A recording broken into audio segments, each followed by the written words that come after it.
Assalamualaikum. Assalamualaikum warahmatullahi wabarakatuh. Alhamdulillahilladzi an'amana bi ni'matil iman wal islam.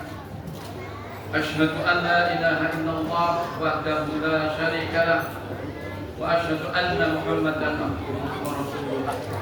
Allahumma shalli wa sallim wa barik ala hadzal nabiyil karim sayyidina Muhammadin wa ala alihi wa sahbihi ajmain. Rabbi shrah li sadri wa yassir li amri wahlul 'uqdatam min lisani yafqahu qawli. Amma ba'd. Saudaraku jamaah salat tarawih shaimat yang dimuliakan Allah SWT, malam ini saya mendapatkan tema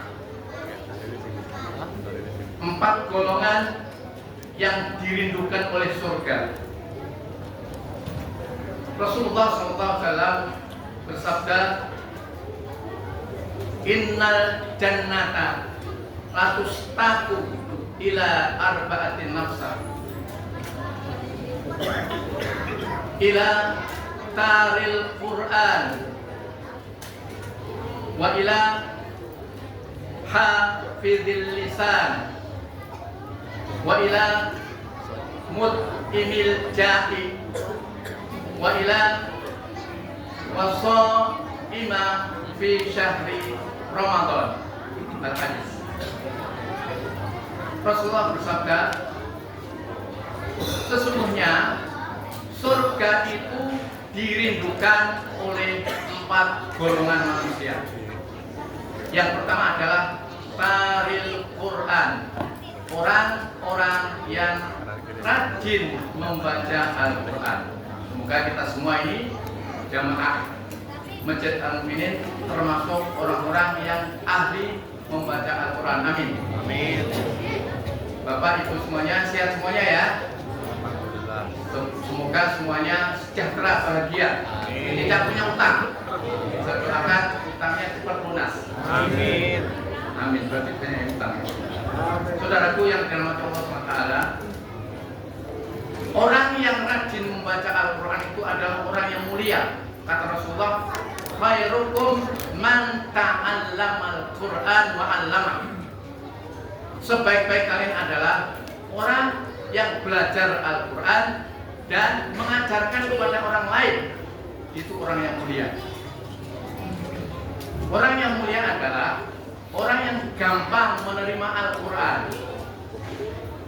Orang Kalis Barat, orang-orang Barat banyak yang hafal Quran, tapi Quran itu tidak masuk dalam hati karena dia hafal Quran untuk mencari celah kekurangan Al-Quran dan untuk olok-olok saja. Walhasil tidak bisa dia mengolok-olokkan Al-Quran, akhirnya tumbang, banyak masuk Islam.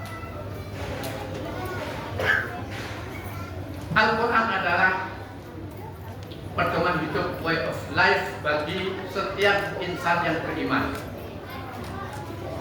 Orang yang tidak bisa menerima Al-Quran berarti hatinya kotor. Salah satu qaswah fil qalbi, 3 sebab orang tidak bisa masuk Al-Quran ke dalam hati. Hatinya rusak. Yang pertama adalah hubbut ta'am, orang yang suka makan. Makan apa saja. Orang-orang yang ngaku pintar sampai S3, sampai menjadi anggota parlemen, nggak bahagia karena yang dimakan boleh jadi tidak bersih. H3, halal haram hantam. Jadi mereka nggak peduli, ngaku Islam, ngaku beriman, tapi nggak peduli dengan masalah bagaimana cara mencari harta, digunakan untuk apa harta itu akan menjadi pertanggungjawaban. Jadi hati-hati saudaraku sekalian dalam mencari harta, harus betul-betul yang kita makan untuk anak dan istri kita steril betul dari hal yang kotor, harus bersih, berjualan dengan baik, yang adil, jangan sampai mengelabui nasabah kita. Yang kedua, Hubun naum, orang yang cinta tidur. Nah ini gawat nih. Puasa ini boleh tidur, tapi sekedar saja, jangan dijadikan alasan banyak tidur. Tidur itu sekedar jika kita tergiur untuk ngomongin orang lain setelah membaca Al-Quran, tidur tidak apa-apa. Perbanyak membaca Al-Quran agar hati kita tambah tenang. Yang ketiga, hubbu syuhruf, orang yang cinta kemewahan. Ini hati-hati. Boleh kita kaya, tapi caranya harus benar. Jangan sampai kita menghalalkan segala cara sehingga kotor. Sekali lagi, orang yang rajin membaca Al-Quran itu nanti pada hari kiamat Al-Quran itu akan memberikan syafaat, kata Nabi dalam sebuah riwayat Imam Muslim dikatakan, Iqra'ul Quran fa'innahu ya'ti yawmal qiyamati syafi'an li ashabi. Bacalah oleh kalian Al-Quran, karena sesungguhnya Al-Quran itu akan datang kepada kalian pada hari kiamat dan memberikan syafaat kepada para pembacanya. Saudaraku, perbanyaklah membaca Al-Quran. Para ulama memang berbeda pendapat bahwa jangan hanya baca Quran dalam bulan Ramadan, juga mentadabburi. Namun ada ulama lain mengatakan tidak, khusus bulan Ramadan perbanyaklah membaca Al-Quran, karena Al-Quran itu satu huruf dibalas 10. Ya, jadi tidak dikatakan alif lam mim itu satu huruf, tapi alif satu huruf, lam satu huruf, mim satu huruf dalam hadis. Sehingga banyak ulama zaman dulu memperbanyak baca Al-Quran setiap hari. Bahkan Sayyidina Umar radhiyallahu anhu itu pernah dalam sebuah riwayat dalam satu hari sholat 1 rakaat 30 juz. Sayyidina Utsman bin Affan. Ini luar biasa. Kalau Imam Syafi'i dalam sehari 2 kali khatam Al-Quran dalam bulan Ramadan, ini luar biasa. Bagaimana dengan kita? Nah, usahakan agar kita tetap bisa belajar Al-Quran dengan baik dan mengajarkannya, karena Al-Quran untuk kita 5 hal minimal.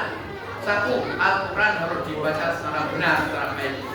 Yang kedua, usahakan memahami dan menghayati makna-maknanya. Yang ketiga, belajarlah untuk mengamalkan yang kita mampu. Yang keempat, usahakan untuk didakwahkan kepada yang lainnya. Dan yang kelima, perjuangkan jangan sampai Al-Quran itu hilang. Al-Quran memang Allah yang menjaga, dan orang-orang mukmin dan muslimat yang menghafalnya. Inna nazzalna dzikra wa inna lahu lahafizun. Sesungguhnya Al-Quran ini kami yang menurunkan, kata Allah, dan kami pula yang akan menjaganya. Kami di sini adalah Allah bersama orang-orang yang hafal Al-Quran. Saudaraku yang berhormat Allah Ta'ala, yang kedua, wahafidil lisan. Orang yang menjaga lisan. Man kana yu'minu billahi wal yawmil akhir falyaqul khairan aw liyasmut. Barang siapa yang percaya kepada Allah dan hari akhir, maka berbicaralah yang baik-baik, berkatalah yang bagus-bagus, jika tidak diam. Saudaraku, saya mengutip satu pernyataan tahun 80 hingga 89 dari seorang di Iron Lady, wanita besi dari Inggris yang bernama Margaret Thatcher. Beliau mengatakan, what your thoughts or they become words. Perhatikan pikiranmu, karena pikiranmu itu akan menjadi kata-katamu. What your words for they become actions. Perhatikan kata-katamu, karena kata-katamu akan menjadi tindakanmu. What your actions for they become habits. Perhatikan tindakanmu, karena tindakanmu akan menjadi kebiasaanmu. What your habits for they become your character. Perhatikan kebiasaanmu, karena kebiasaanmu akan menjadi karaktermu. What your character, what it becomes your destiny. Perhatikan karaktermu, karena karaktermu akan menentukan takdirmu. Jadi saudaraku, secara singkat, ini sebagai motivasi aja, bahwa jagalah pikiranmu. karena ia membentuk ucapanmu membentuk tindakanmu, dan tindakanmu membentuk takdirmu. Maka secara reflektif bisa dikatakan bahwa segala sesuatu itu bermula dari pikiran. Pikiran menjadi kata-kata, kata-kata menjadi tindakan, tindakan menjadi kebiasaan, kebiasaan itu membentuk karakter, dan karakter itulah yang akan menentukan masa depan kita. Jadi jika kita tidak hati-hati menjaga lisan kita, maka kita akan menjadi orang yang merugi. Diam itu adalah emas. Jika kita mau berkata baik, berkatalah. Namun jika tidak, diam. Saudaraku yang dirahmati Allah SWT, yang ketiga adalah wamut imil jahid, memberikan makan kepada orang yang lapar. Rasulullah SAW bersabda bahwa man fatara fihi shaiman wa faradallahu lidhunubihi wa qarabatihi. Orang yang memberikan makan kepada orang yang berpuasa Ramadan, maka Allah akan mengampuni dosa-dosanya dan membebaskan dari api neraka. Banyak berlomba-lombaan memberikan makan kepada orang yang membutuhkan, orang fakir, orang miskin. Jangan biarkan mereka terlantar.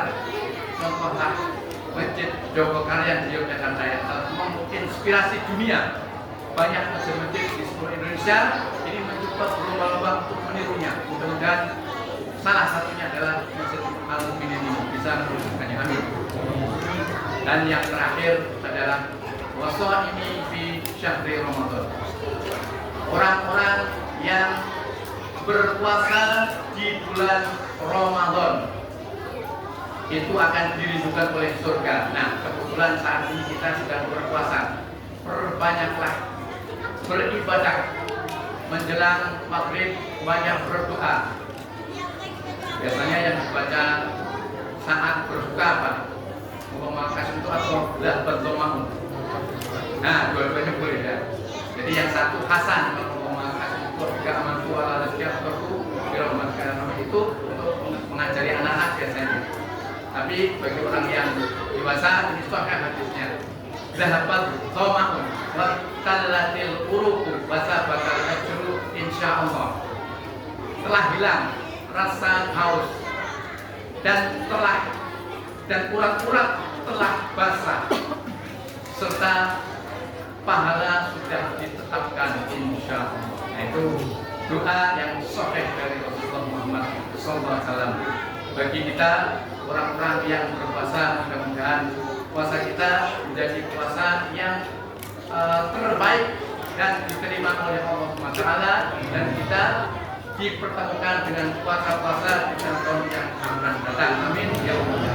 Amin. Pada itulah sebagai pungkasan saya sampaikan secara ringkas bahwa mari kita berlomba-lomba untuk menjadi orang-orang yang dirindukan surga, yaitu orang-orang yang rajin membaca Al-Quran, orang-orang yang mampu menahan lisan dengan ghibah, dengan rafas, dengan berbuat zalim. Ya, kenapa? Berpuasa itu percuma jika masih banyak mengunjung orang lain. Jangan dikotori puasa kita. Kam min sholimin aisalahu sholim ila jum'al akhir. Banyak orang yang berpuasa tapi tidak mendapatkan pahala dari puasanya, hanya lapar dan haus saja. Kemudian orang yang senantiasa memberikan makan kepada orang-orang yang lapar dan orang-orang yang berpuasa di bulan Ramadan seperti kita ini. Mudah-mudahan Allah Ta'ala memberikan berkah kepada kita sekalian dan kita dimasukkan ke dalam surganya secara mudah kelak. Amin ya Allah ya Rabbal Alamin.